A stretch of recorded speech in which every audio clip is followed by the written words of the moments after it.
Once an empty canvas, brought to life, built by beliefs and foundations, an expectation of beauty and form. But not all is for everyone to see.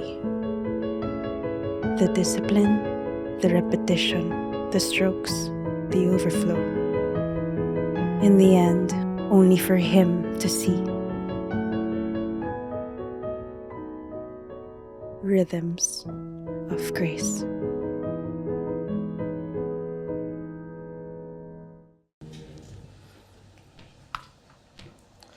Lord, we thank you for you are our shepherd, Lord. Lord, thank you that because you are a shepherd, we will not want. Make us to lie down in green pastures. You leaded us beside the still waters. You restores our soul. You leaded us in the path of righteousness for your name's sake. That even though we walk through the valley of the shadow of death, we will fear no evil, for you are with us. You prepare a table before us in the presence of our enemies. You anoint us our head with oil. Our cup runneth over. Surely goodness and mercy shall follow us, Lord, all the days of our life. And we will dwell in your house forever. Thank you, Lord, for being our shepherd. Thank you, Lord, for sending your Son, Jesus Christ. He lived a life, Lord, that we should have lived. Give us the grace and the mercy. Bless the preaching of your word today, Lord. We know that your word will not come to you empty and void. It will accomplish the purpose for which you have sent it, Lord. Accomplish your purpose in our lives today. In Jesus' name we pray. Amen. Please remain standing as we read our scripture today. We're going to read from Matthew chapter 6. We're going to read from verse 1 to verse 18. Matthew chapter 6, verse 1 to verse 18. If nandun na po kayo, sabayan niyo po kami. It says there, beware of practicing your righteousness before other people in order to be seen by them, for then you will have no reward from your Father who is in heaven. Thus, when you give to the needy, sound no trumpet before you, as the hypocrites do in the synagogues and in the streets, and they may be praised by others. Truly, I say to you, they have received their reward. But when you give to the needy, do not let your left hand know what the right hand is doing, so that your giving may be in secret, and your Father who sees in secret will reward you. And when you pray, you must not be like the hypocrites, for they love to stand and pray in the synagogues and at the street corners, that they may be seen by others. Truly I say to you, they have received their reward. But when you pray, go into your room, shut the door, pray to your Father who is in secret, and your Father who sees in secret will reward you. And when you pray, do not heap up empty phrases as the Gentiles do, for they think that they will be heard for their many words. Do not be like them, for your fathers know what you need before you ask him. Pray then like this: Our Father in heaven, hallowed be your name. Your kingdom come. Your will be done on earth as it is in heaven. Give us this day our daily bread, and forgive us our debts, as we also have forgiven our debtors. And lead us not into temptation, but deliver us from evil. For if you forgive others their trespasses, your heavenly Father will also forgive you. But if you do not forgive others their trespasses, neither will your Father forgive your trespasses. And when you fast, do not look gloomy like the hypocrites, for they disfigure their faces, and their fasting may be seen by others. Truly, I say to you, they have received their reward. But when you fast, anoint your head and wash your face, that your fasting may not be seen by others, but by the Father who is in secret. And your Father who sees in secret will reward you. That is the word of the Lord. You can now take your seats. All Alright? Good afternoon po sa inyong lahat. Good afternoon po. Ayan, kala ko walang tao eh. Alright, we are now in our series, Rhythms of Grace. And how many of us nadurog po nung last na series natin? Na kulang na lang talaga, durugin ni Lord yung sarili natin, and we will really go to God because we acknowledge that really, He is the God that gives us the grace. Tama ba?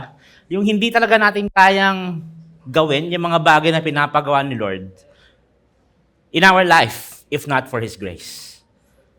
And we talked about entering that narrow gate. We talked about denying ourselves. We talked about forsaking all competing priorities. We talked about, pa isang bagay. Yun, alam na yung last week.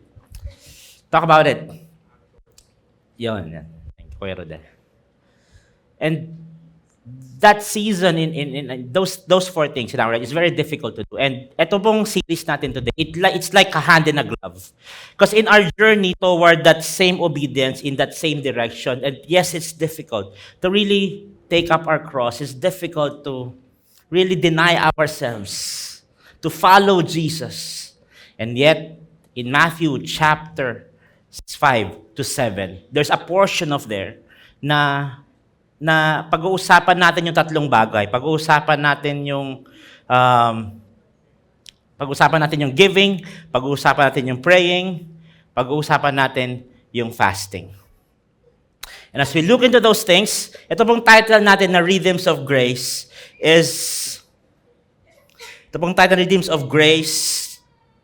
it's divided into two things. The first is rhythm, no? Tayo po sa buhay, at how many of us we have rhythms in our lives? Tama ba? Yung pagising mo sa umaga, alam mo na yung pagka nawala yung rhythm mo, yung hindi mo nagawa yung unang-unang bagay na nasa isip mong gawin, yung buong araw mo parang sira na. Tama ba? We all have that. We all have that rhythm. And yung rhythm po in our work, in our study, it helps us to give momentum. Tama ba? It helps you to go through that day na, okay, naintindihan ko na dahil nga nagagawa ko yung rhythm ng buhay ko, it keeps me on track. So yun po yung pag-uusapan natin, yung rhythms of grace. There are rhythms in our Christian life that is important. Kaya yung following Jesus, yung denying ourselves, yung taking up our cross, would seems like these rhythms is God-given grace, a means of grace for us to really understand, for us to help us take up our cross, following Jesus, and denying ourselves. That there is, as we understand the cross, as we understand the love of God, as we understand the cost of the cross, rhythms of grace helps us to choose that narrow gate, to deny ourselves, to forsake all competing priorities, and to face persecution. These rhythms will help us draw closer to God. So instead of us striving, instead of us, yung nagpapakahirap, these rhythms of grace na pag-uusapan natin will help us understand that because it comes from the love of God, that it comes from the understanding of the cross, it helps us understand that we need to rest in His love. We need to understand the cross, understand the love. So yung tatlo pong bagay na binasa natin, hindi ba natin siya didiscuss ngayon? Pag-usapan natin today, we'll talk about giving. Next week, we'll talk about praying. The next week after that, we'll talk about fasting. Now, those three things, because naintindihan natin yung cross, naintindihan natin yung love ni God, naintindihan natin that there is the cost of the cross, it becomes a joyful expression of our faith and rhythms of grace. So yung tatlong pag-uusapan natin, ang tawag po doon, spiritual disciplines. And spiritual disciplines are commonly practiced actually in our culture. We are generally a religious nation. So, minsan yung giving to the needy, very normal na nangyayari, di ba? Giving to the needy, yung fasting, yung praying, those are very common. However, we need to understand this, that we can still miss the mark of why and how we do things. Kaya itatama po natin yung perspective natin on praying, on giving, and fasting. In the culture that we have, giving, praying, and fasting are good works to attain salvation. Yun yung tinuturo ng culture natin na kailangan mo mag-pray, kailangan mo mag-fast, kailangan mo magbigay para ma-attain mo yung salvation. And yet, what the scripture is saying, pagkagalan yung understanding natin that we need to do these things to attain salvation, we are missing the mark. We are missing the mark. We could give and yet miss out the ultimate reward. We can pray and yet not commune with God. We can fast and yet do it in vain. So over the next 3 weeks, talk about giving, praying, and fasting, that these spiritual disciplines are done out of gratitude toward God and a means of grace that comes from the cross of Jesus Christ. So, hindi siya papunta para makuha mo yung salvation. Ginagawa mo siya dahil na-experience mo muna yung pagmamahal ni Lord. Na-experience muna natin kung paano tayo minahal ni Lord, kung paano niya in-express yung pagmamahal niya sa atin. And now, we are doing this. Because we have experienced His love. We stand in grace. We stand in grace. So, when we practice this in faith and in faithfulness, it helps us now to be conformed into the image of God. So papunta doon in that long obedience, in that same direction, as we do fasting, as we do giving, as we do praying, it conforms us into the image of Christ. And we stand in grace, not by our own works. We began in grace, and we want to continue to walk in grace. So pag-usapan po natin that familiar story, the Sermon on the Mount story. We will focus on these 3 spiritual disciplines. Meron pa pong ibang spiritual disciplines. But we'll talk about praying, we'll talk about fasting, we will talk about giving. Because as disciples of Jesus Christ, these disciplines will help us deny ourselves, taking up our cross, and follow Jesus. But it is from the right understanding of the cross and the love of God. Now the question is how it should be done. Alright, yung Matthew chapter 6 po, na binasa natin, verses 1 to 18, talks about those 3 things. We'll focus on, yung verse 1 po na bibabasahin natin, yan yung parang tinatawag natin yung yakap verse. Yan yung verse na paulit-ulit natin babalikan over the next 3 weeks. And then we'll focus on verses 2 to 4 for us to understand what giving looks like. How is giving a means of grace? When I was thinking about this, sabi ko, bakit sa dinami-dami ng spiritual disciplines, bakit dun sa pinaka-importanteng Sermon on the Mount na binigay ni Jesus Christ, bakit itong 3 bagay? Bakit giving? Bakit praying? And bakit fasting? This is just my conjecture. So, hindi siya explicitly na sinasabi ng word ni God. But when I understand, bakit kaya pala giving? Because remember, in the Garden of Eden, ano yung 3 problema ni Eve na nangyari? The lust of the eyes, the lust of the flesh, and the pride of life. When she saw, then yung sabi niya, yung pangalawa is when yung masarap kainin. And then that pride of life, she wants to be God. So giving deals with greed.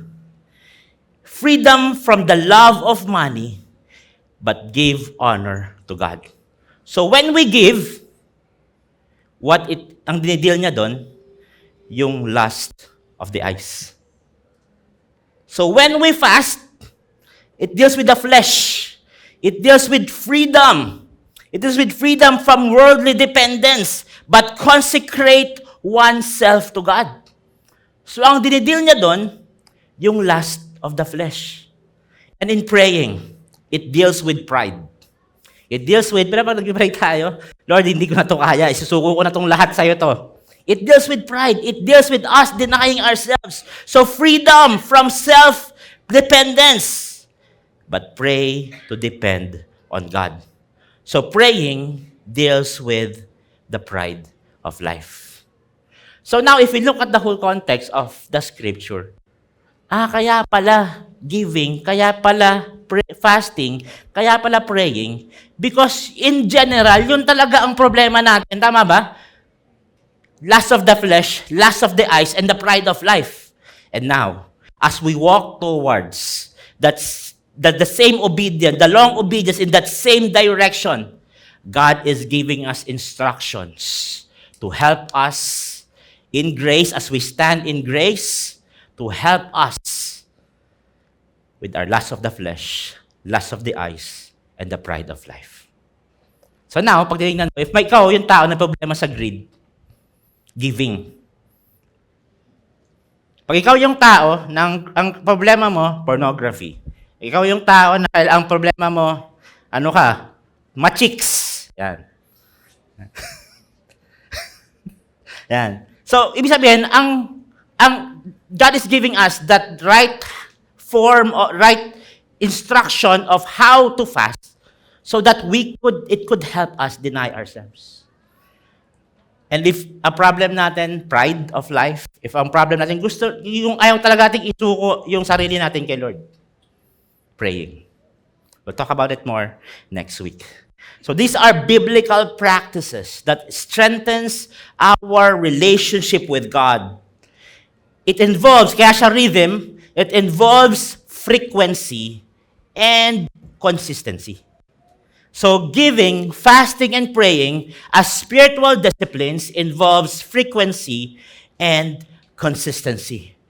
So these three things will help us pursue God, will help us train in righteousness, not standards to be met. They need to be repetitive and consistent practices, not perfection or having a perfect streak. How many of us, we just had yung start ng year fasting, yung feeling mo, naku, Wednesday pa lang, gutom na ako eh. Pero ang sabi ko, 1 meal a day. Nakapag-buffet na ako kaninang umaga. Nakapag-only wings ako, pero gutom na gutom pa rin ako. 1 meal a day, pero only wings, di ba? Saka samgyup yung tinira mo. How many of us, we feel like, ano ba yan, Lord? We feel like, nanlulumo tayo. But this spiritual disciplines, the right understanding of spiritual disciplines is saying that as we stand in the grace of God, when we fall, we pick up ourselves and stand on the grace of God again.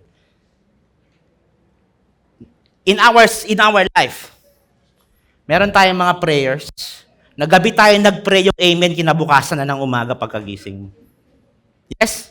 Ako lang may ganun. Tama ba? And a lot of times, we feel like, Lord, ano ba yan? Nakatulugan ko na naman yung prayer ko.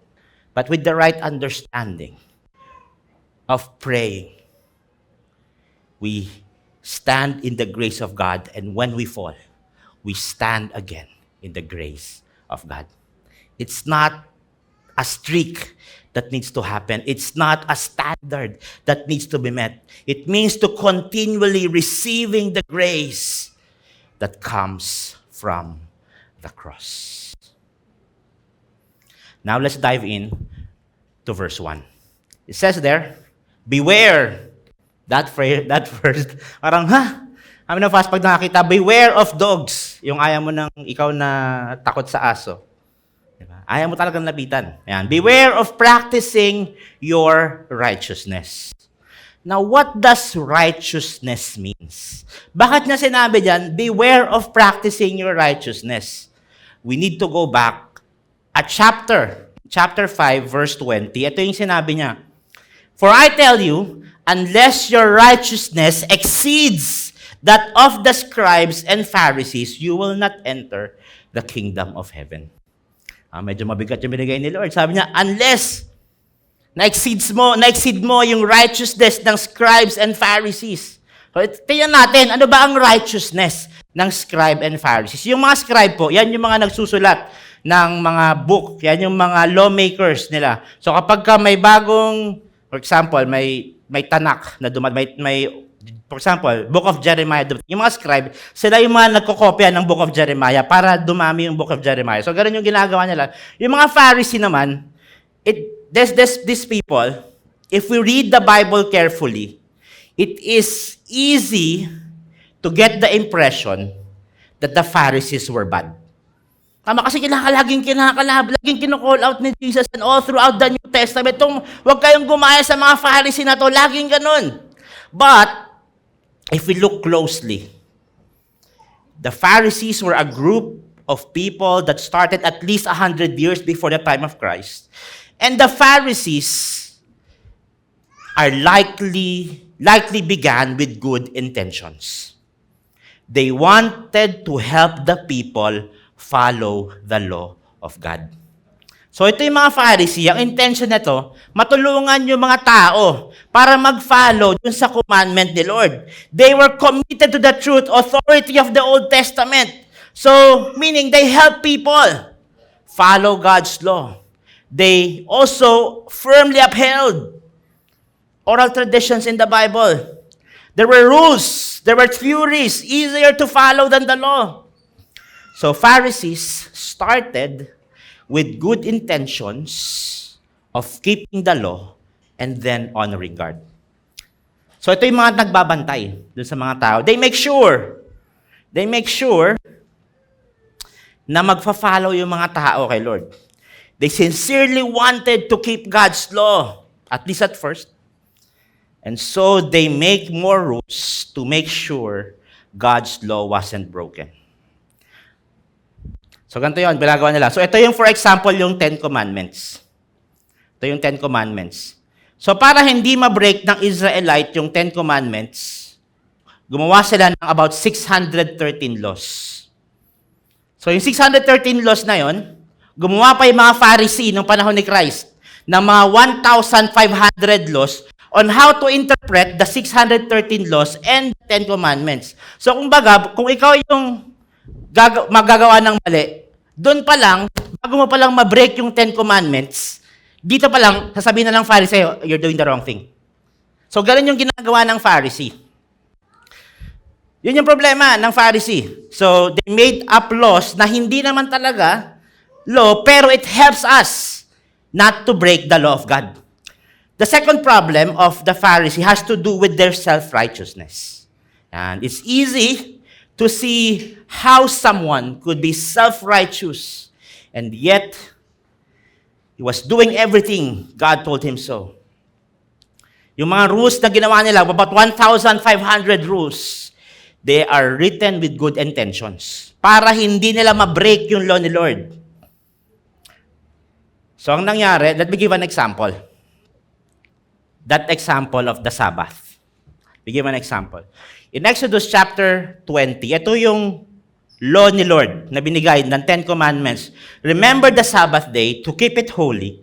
But on the Sabbath day, but the 7 days of Sabbath to the Lord your God, on it you shall not do any work, you and your son and your daughter and your male servant and your female servant or your livestock or your sojourner who is within your gates.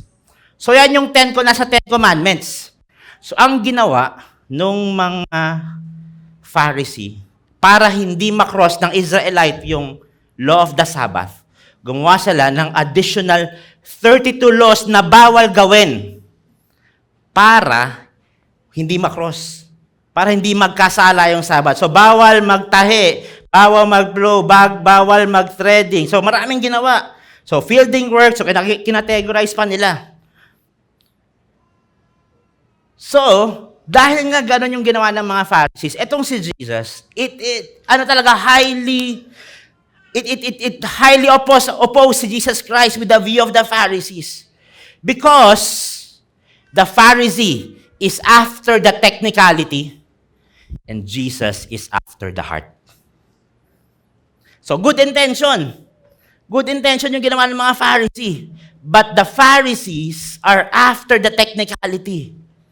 Remember when Jesus was asked, ano ba yung greatest commandment? He says there, love the Lord your God with all your heart, with all yourself, with all your mind and soul and mind. Love your neighbor as yourself. Love your neighbor. Then nirace na yan. Love your neighbor as I have loved you.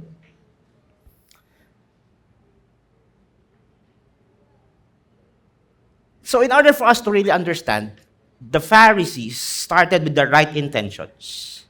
However, because of the facade they need to keep within themselves, they command people as well to follow their facade. So Jesus was in direct opposition of that. Let me give an example na ginagawa natin today as parents.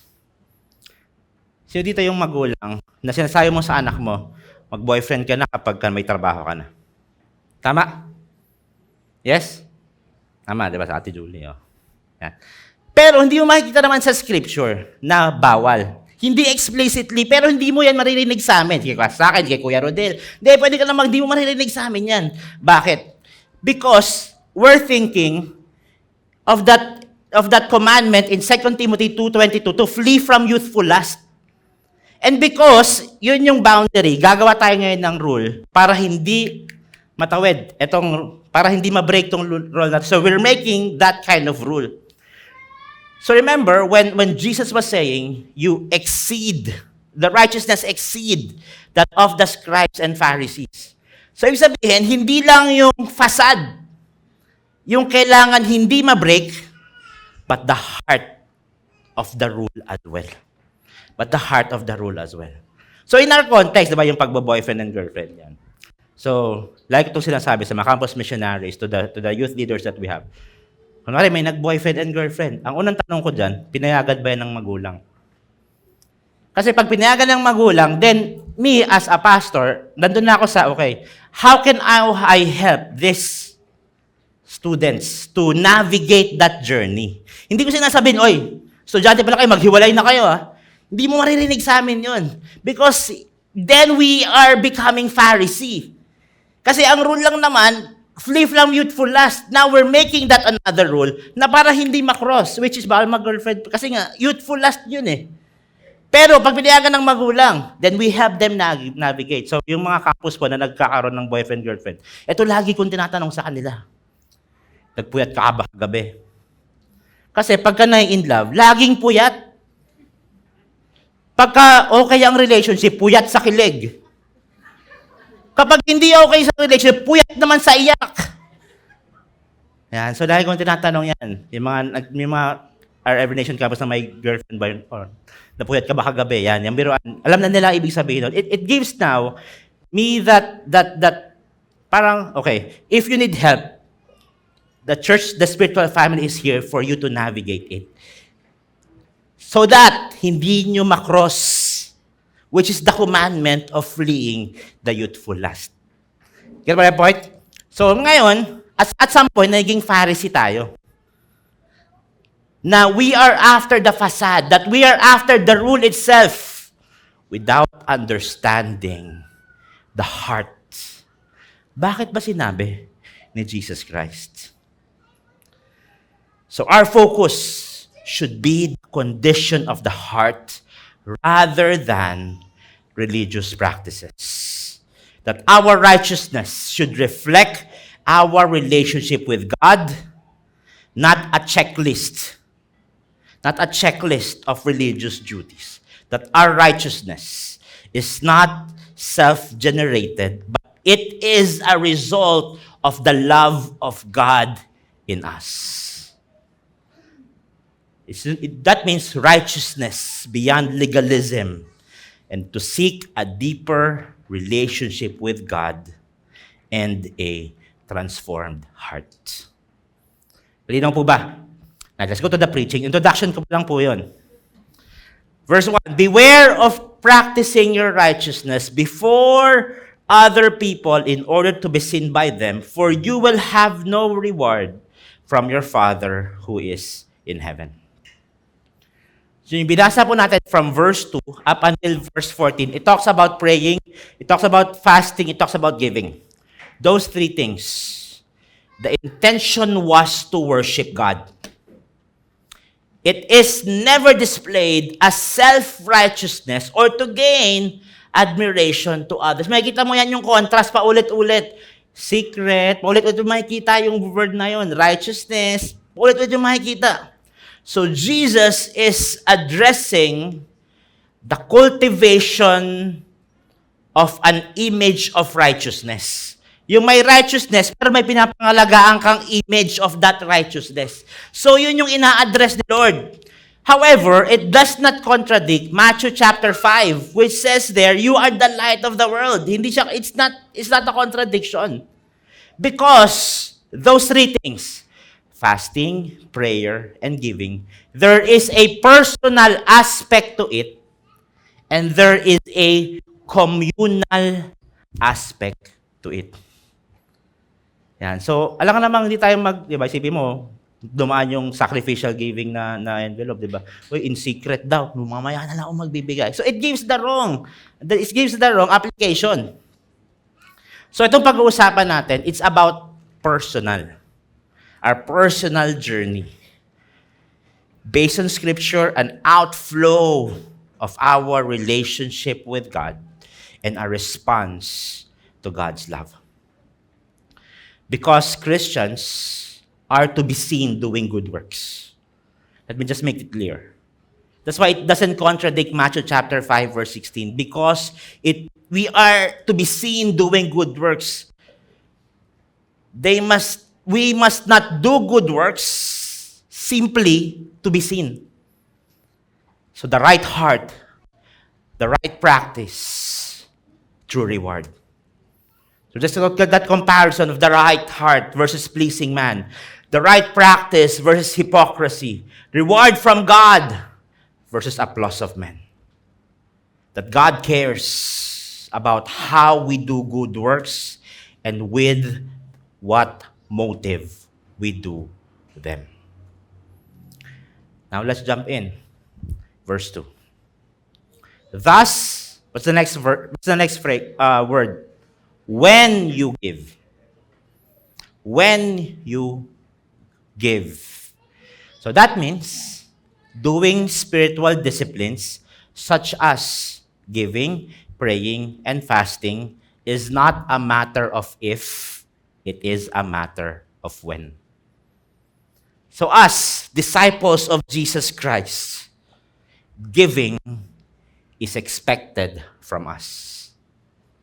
Giving is a fundamental behavior, an act of righteousness as disciples of Jesus Christ. The context na binasa po natin, it's actually giving to the needy. Giving took place through churches as we minister. And that ministry, yung ginagawa po natin, we helped out. Last year was one of those moments in our church that we have supported 4 cross-cultural missionaries. We have supported 6 campus missionaries.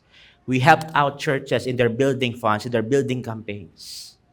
Because tayo po yun lahat. Together, we are generous. So we could help out. So in order for us to do ministry, all of us should give. We can do more effective ministry in greater volume when every one of us is giving faithfully and giving sacrificially. Folks, I believe God will do great things within us. That we must be faithful as a spiritual family to achieve that vision. Now, if you have confusions, if you have questions regarding giving, I would like to sit down and talk to you about it. What does the Word of God says about it? We need to do it together. I would like to journey with you as well. If you have questions about giving, this is the point in verse 2. Jesus expects us to give. That's why it is when we give. Yung giving to the needy is a custom in Jesus' time.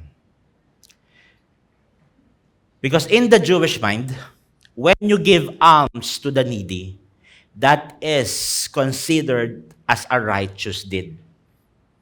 So giving and righteousness are in the same boat. To give alms, to gain merit, when they do that, it gives us merit in the sight of God. So parang magiging works-based. So magbibigay ako para may makuha ko kay Lord. Yun yung sinasabi ni Lord na wag gawin. That's why sinabi niyan, hypocrites. You are a hypocrite. Yan. So, yung hypocrite po na word dyan, pag tinignan niyo po sa original na Greek language, ang tawag po dyan, actor. An actor that plays a different role na hindi naman siya yun. Yan. For example, may artista. Sa totoong buhay, mabait naman siya. Pero sa pelikula, kontrabida siya. So, ang tawag doon, hypocrite. So, minsan tayo, ang galing yung mga hipokrito, gano'n. Kasi ang gagaling nating umarte, di ba, minsan. Yan. So, parang gano'n yung ibig sabihin dyan. It actually emphasizes that discrepancy of who we are in the eyes of God and the character we portray when we give. Because we judge ourselves based on our intentions. We judge others based on their actions. Tama ba? It's different playing field eh. Tayo, pag may gumawa tayo isang bagay, kasi ganito yung naramdaman ko. Kasi ganito yung, kaya ako ginawa yan, kasi ganito yung na-feel ko eh. We judge ourselves with our intentions. Pero yung judging, sa kabila, we judge them based on their actions. So kumbaga, when Jesus called them hypocrites, these people act like they were holy. They act like they were righteous. They act like they were followers of Jesus Christ. But in reality, they are not. These Pharisees that being called out by Jesus Christ, there's that discrepancy between the character they do and the mask they have and their outward behavior. So in a sense, nagiging legalist sila. So dahil nga sobrang pinoprotektahan nila yung law ni Lord, that pendulum swing of dito, yung sige, bahala ka na, yung graceful, sobrang graceful ka naman, yung sige, okay lang magkamali. So yung mga Pharisee, nasa kabilang pendulum swing, na naging legalist. So dahil ito nga yung law, gumawa sila ng law na madami, na-cross mo na, bawal yan. Na hindi nila nakita yung spirit of the law, overemphasizes one truth at the expense of another. They are actually technically correct, but they completely miss the point.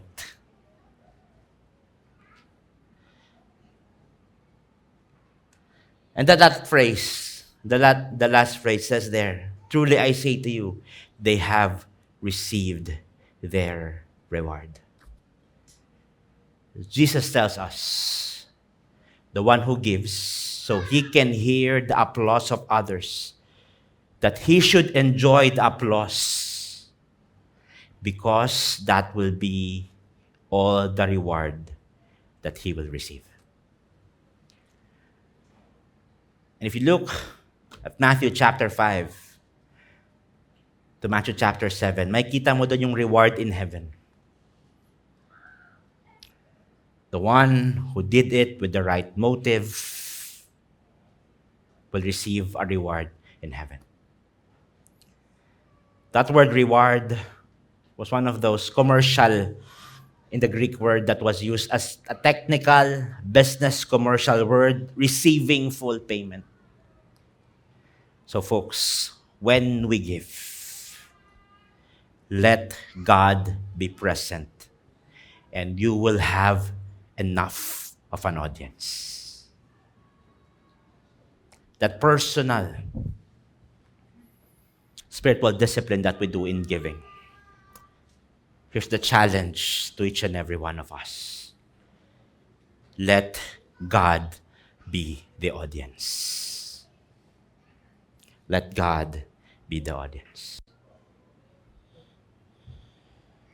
In verse 3 it says there, but when you give to the needy, do not let what? Your left hand know what your right hand is doing. So pag inisip mo, So ibig sabihin, pag magbibigay ako, yung isa nasa bulsa, hindi pwedeng, nagkikita. It's a figure of speech. It's a figure of speech. It captures extreme measures that should be done to avoid public acclaim. Yung extreme measures para walang makalam na tao. Yung personal That's personal. That's personal spiritual discipline of giving. So we give not to raise special attention or unnecessary attention. Or we are not to make a big commotion. Yung may personal generosity na lang nga, di ba? Tapos bago magbigay, para sa ito. May video pa, di ba? We do not ask for recognition. We give generously, we give sacrificially, we give humbly, we give quietly. In the age of social media, yan yung mga talagang pag-uusapan natin. In your small groups, yan talagang pag-uusapan. In the age of social. So, ibig sabihin, bawal akong mag-post. Now, the question is that the right way of doing it and the motive of doing it. Now, you ask the question, doon sa social media, bakit mo ba pinost? Bakit ka nag-video? Is it really para pagtapos mong i-post, o ilan na likes, kinabukasan, chinek mo kung ilang likes na ang, then you have the wrong motive. Pero kung ang motive mo is not about the likes, it's not about the follow, but to inspire others, then usap niya ni Lord. The issue is really a matter of motive. That if we give for our own glory, it doesn't matter who finds out, we will still have no reward from God. But if we give for God's glory, it doesn't matter who finds out, because our reward will remain because we give for the right motive. And like how Leo said this kanina preaching. Diba? A lot of times, pag may ginagawa tayong bagay na mabuti, the very first thing in our sinful nature is saying we need the applause of men. Tama ba? We long for that applause of men. Tama ba? O ako lang talaga yung ganun. Tama ba? And us doing that, not the right hand, the left hand will know. Sipin mo, paano ka makakapag-applause kung, diba, isang kamay lang. It gives that, you need two hands to receive the applause. But when your left hand doesn't know what your right hand is doing, how can you give that applause? How can you receive that applause? Because first and foremost, I'm doing it for the glory of God. It's not for the applause of men. And in verse 4 it says there, so that your giving may be in secret, and your Father who sees in secret will reward you. There's a reward either way. Reward of men or reward of God.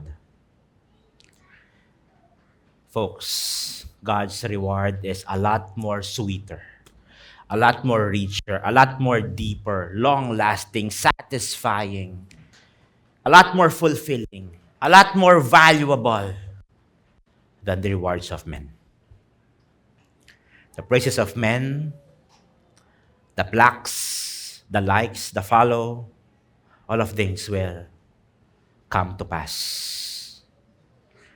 But God's reward are everlasting and eternal. So, he pointed out here, Jesus pointed out here, the great value of doing deeds for the glory of God. It's much better to receive or return from God, who rewards much more generously and much more openly than men do. That verse, when I was reading this, the comfort that it gives me, God does see in secret. God does see in secret. Things done the right way will certainly be rewarded. Because God sees in secret, we can be assured of that. Even if it doesn't feel like it. But because of His character, but because of His love, His goodness and greatness, He can see in secret. And He will reward those who give glory to Him. Now the question is, when you give, who is your audience? Are you giving for the praise of men or for the praise of God? Are you giving to make yourself look special or make God look special? Do you want the recognition of others or the rewards of God? God will remember your sacrifice and your giving, both to those who are in need and for the cause of advancing the gospel of Jesus Christ. So here's my challenge to everyone. Give to bring glory to God, not to promote ourselves. So when we give, why do we give? We ask the question, why do I give? We should never seek any glory for ourselves. It should be all about God. Even in the way we give, that manner of giving, we can give Him glory. And that our giving should not be self-centered, but God-centered. Our giving should not be self-centered, but God-centered. God-centered giving does not seek recognition. But here's the thing. Mahirap pala magbigay. Kung hindi na lang ako magbigay, para wala na akong pinoproblema, hindi na lang ako magbibigay. The thing is, if you read that 5, 6, 7, Matthew 5, 6, 7, when we don't give, you know what happens? We are also seeking to glorify ourselves. Why? We are saying that money is more important than obeying God. That's why it says there, when you give, we glorify ourselves with our wants. We glorify ourselves with our ways. So now the question, in denying ourselves, in taking up our cross, and in following Jesus, when we give, is it self-centered or is it God-centered? You know why? Is God so special that it should be God-centered? Why does He deserve all the glory? Because giving is a grace from God. He empowers us to give. He fills us with joy when we do. And then He replenishes our supply so we can give more. So now it connects the dots. Us understanding the cross of Jesus Christ. Us understanding that He was able to give everything, including His only Son, to die for your sin and for my sin. And understanding His love. Understanding His perfect love.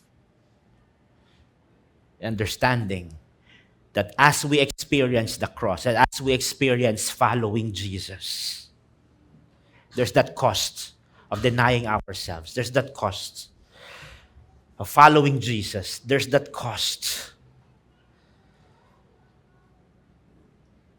But because we started in grace, we continue in grace. And now God gives us praying, giving, and fasting as a means of grace to experience God in our lives and to surrender in that long obedience the same direction. So hindi tayo iniwan ni Lord left hanging. Hindi tayo iniwan ni Lord na save ka na, bahala ka na sa buhay mo.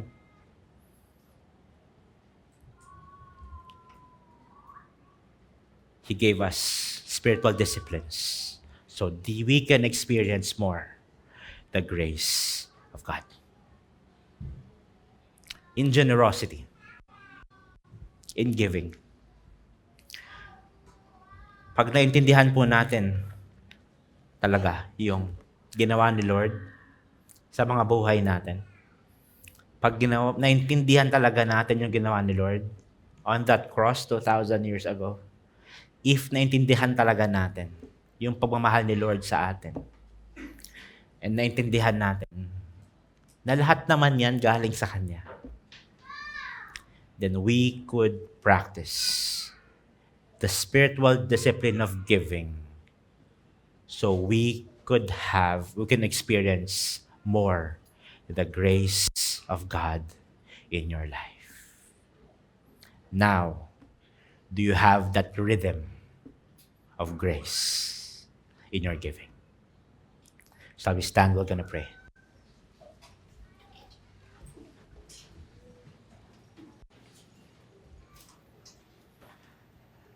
Lord, we thank you for the day that you have given to us. Lord, and as we experience your grace more and more, and as we get to know you more, Lord, through our spiritual disciplines, Lord, I pray that give us more grace as we give, Lord. Lord, we pray to give us a heart of compassion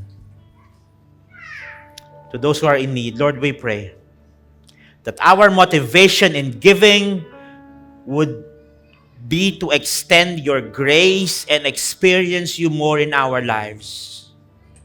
Lord, we pray to those people who are in need in our circle of influence, we ask the Holy Spirit to give us, Lord, the grace so that not only we could present the gospel, but we could serve them and also care for them. Lord, thank you for the grace. That we stand in grace, Lord, and as we continue to walk that long obedience in the same direction, you still gave us the grace. The grace that saved us is the same grace, Lord, that will sustain us. Lord, thank you for that. As I send these people off, Lord, in their families, in their community, in their workplaces, in their businesses, Lord, I pray for provision to each and every one. May the Lord bless you and keep you. May the Lord make His face to shine upon you and be gracious to you. May the Lord lift His countenance upon you and give you peace. I send you off as disciples of Jesus Christ to experience, Lord, to experience the God more in your lives and have that rhythm of grace. I send you off. In Jesus' name we pray. Amen. Thank you, everyone. If kailangan nyo po ng prayers, lapit po sa harap. The prayer team is here to pray for you. Thank you and God bless. See you next Sunday.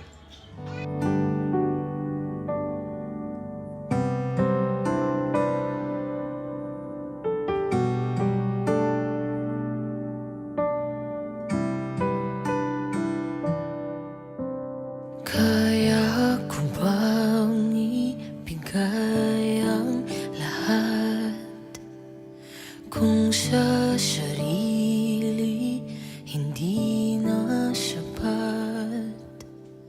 Kay raming kulang di kayang punan.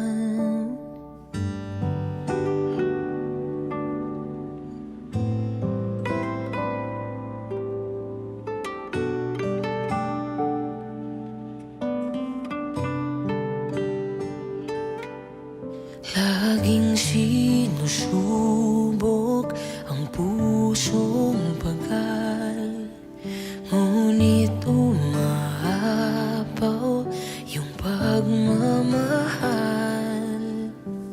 Kay raming kulang ang iyong pinunan, ngayon pa ba magdududa?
sa'yo'y magtiwala.